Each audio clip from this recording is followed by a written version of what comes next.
ಈ ಬ್ಯಾಟ್ರಿ ಮೇಲೆ ಇರತಕ್ಕಂತ ಏರೋ ಮಾರ್ಕ್ ಅಬ್ಜೆಕ್ಟ್ ಆಗಿರುತ್ತೆ. ಅದು ಎಕ್ಸಾಕ್ಟ್ ಈ ಸ್ಕ್ರೀನ್ ಮೇಲೆ ನಮಗೆ ಬರಬೇಕು. ಅದನ್ನು ಇನ್ವರ್ಟೆಡ್ ಬರಬೇಕು. ಏರೋ ಮಾರ್ಕ್ ಉಲ್ಟಾ ಕಾಣಿಸ್ಬೇಕೀಗ ಎದರಲ್ಲಿ ಸ್ಕ್ರೀನ್ ನಲ್ಲಿ.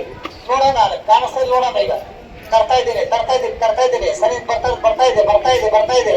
ಏರೋ ಮಾರ್ಕ್ ಯಾವಾಗ ನಿಮ್ಗೆ ನೀಟಾಗಿ ಕಾಣಿಸ್ತದೆ, ಇನ್ವರ್ಟೆಡ್ ಕಾಣಿಸ್ತದೆ, ಬಿಡ್ಬೇಕಲ್ಲ. ಈಗ ಕಾಣಿಸ್ತದೆ ಏರೋ ಮಾರ್ಕ್, ರಿವರ್ಸ್ ಕಾಣಿಸ್ತದೆ, ಕಾಣಿಸ್ತಲ್ಲ. ಈಗ ಅಲ್ಲಿ ಬರ್ತೀನಿ, ಸ್ವಲ್ಪ ಸ್ಪೇಸ್ ಬಿಡ್ಬೇಕು ನಾನು ಮರೆ ಬರ್ಲಕ್ಕ.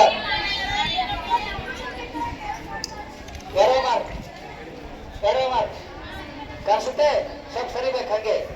ಏರೋ ಮಾರ್ಕ್ ನೋಡ್ರಿ ಮಕ್ಕಳೇ, ಏರೋ ಮಾರ್ಕ್ ಕಾಣಿಸ್ತಾ ಇದೆ, ಚೆನ್ನಾಗಿ ಕಾಣಿಸ್ತಾ ಇದೆ. ಏರೋ ಮಾರ್ಕ್ ಕಾಣಿಸ್ತಾ ಇದೆ ಪಕ್ಕ, ಪಕ್ಕ ಕಾಣಿಸ್ತಾ ಇದೆಲ್ಲ ಅಂದ್ರೆ ರಿಯಲ್ ಇಮೇಜ್. ಇನ್ವರ್ಟೆಡ್ ಅದ ಇಲ್ಲಿ ನೋಡ್ರಿ, ಅದು ಪಕ್ಕ ನೋಡ್ರಿ. ಏರೋ ಮಾರ್ಕ್ ಇನ್ವರ್ಟೆಡ್ ಅದ. ಈಗ ಅದೇಲ್ಲ ಇನ್ವರ್ಟೆಡ್ ನೋಡಿ, ಅದೆಲ್ಲ ಇನ್ವರ್ಟೆಡ್. ಹಾಗಾದ್ರೆ ಅದ್ರ ಪ್ಲೇಸ್ ನೋಡ್ರಿ. ಈಗ ಇಮೇಜ್ ಪ್ಲೇಸ್ ಎಲ್ಲದ ನೋಡ್ಬೇಕು. ಪ್ಲೇಸ್ ಸ್ಕ್ರೀನ್ ಎಲ್ಲದೆ. ಈಗ ಸಿ ಮತ್ತು ಎಫ್ ಗಳ ನಡುವೆ, in between C and F, in between ನನ್ನ ಸ್ಕ್ರೀನ್ ಎಲ್ಲದ. ಈಗ ಸಿ ಎಫ್ ಅದ, in between is place of the image ಎಲ್ಲದ. ಇದು in between C and F ನೋಡಿ. ಅದ ಇಲ್ಲಿ ಹಂಗೆ ಅಲ್ಲಿ ಹಂಗೆ ನೋಡ್ಬೇಕು. ನೀವು ಕೋಷ್ಟಕ ಒಳಗ ಇಮೇಜ್ ಪ್ಲೇಸ್ ಎಲ್ಲ ನೋಡ್ರಿ, ಕೋಷ್ಟಕ ಒಳಗ